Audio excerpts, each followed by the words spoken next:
So thanks so much for joining me for this new series that I thought of. I'm really excited about it. I compiled a list of a lot of ideas myself. I asked friends. I posted it on my YouTube channel for ideas and requests. I got a lot of them. And please leave some down below if you think of some more that you may have thought of or haven't participated yet. And I will give you credit if you want it in the video that I do if it was your idea. So with that said, let's get on with the episode 1 of 5 things.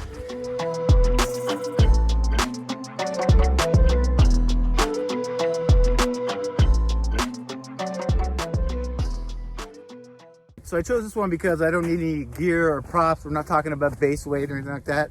It's what I've learned on trail. To me, it means the physical, the mental, and emotional side of hiking and what I've learned about hiking in general and myself. So in these videos too, I did want to say, I chose 5 things because I think it'll make it quicker. I'll try to go through them faster. This one's a little more talking, so it might not be as short of a video. But most will be fairly quick if I can help it at all.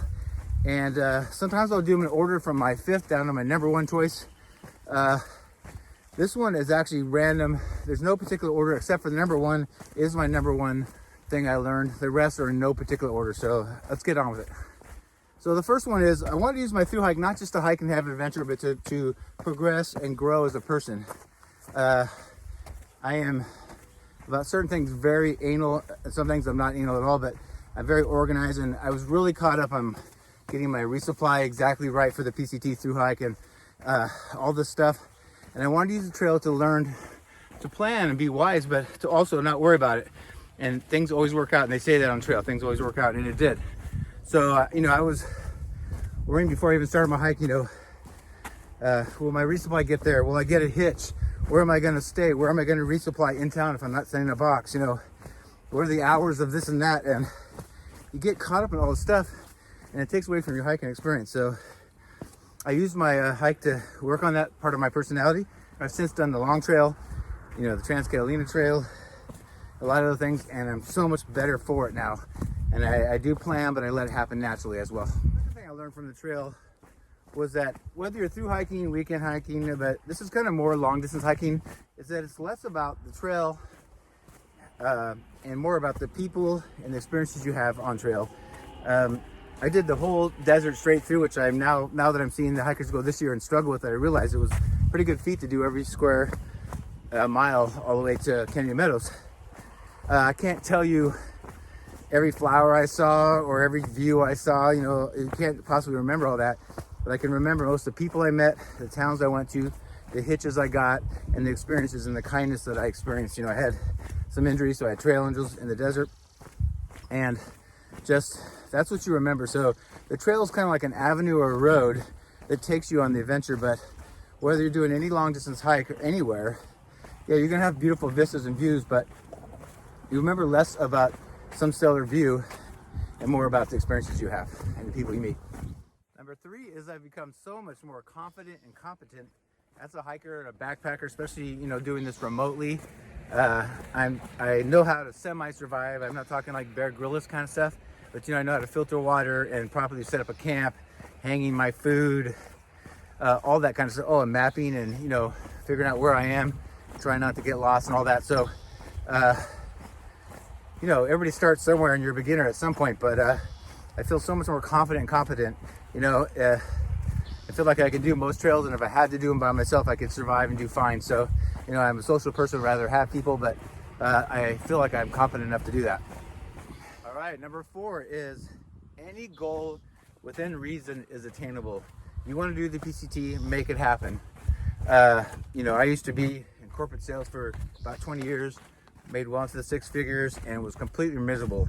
Around the same time I was thinking about getting out, I found backpacking, hiking, and nature and what it did for me mentally and emotionally, and it was like almost like a sign that I should move out. So I got out of that. I make a lot less money. I worked at a store, but I wanted to go on the PCT, so I worked Uber and Lyft for like 3 years, practically full time doing that, driving to save enough money. It would have been a lot easier to save money with my other job, but I would have been miserable, and I would have to do 2 or 3 more years of it. So you can make it happen. Figure it out. There's so many ways to make money.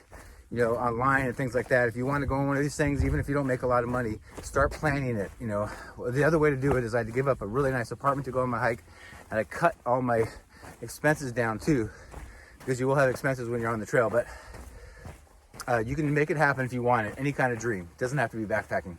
And my fifth one, but is my number one thing I've learned from the trail, is that I'm capable of almost anything I put my mind to it. In a way, I did that when I was pursuing golf. I'm not physically built really like a hiker. I'm a tall guy. Some people think it's great to have long legs, but I'm 6'3" and I'm a big guy. I weigh like 230. These mountains are not easy to do when you're big. I'm not built like a golfer either. And I had an exceptional career as an amateur golfer. And now I think I'm doing all right. You know, for my age, I'm going to be 59 later this summer.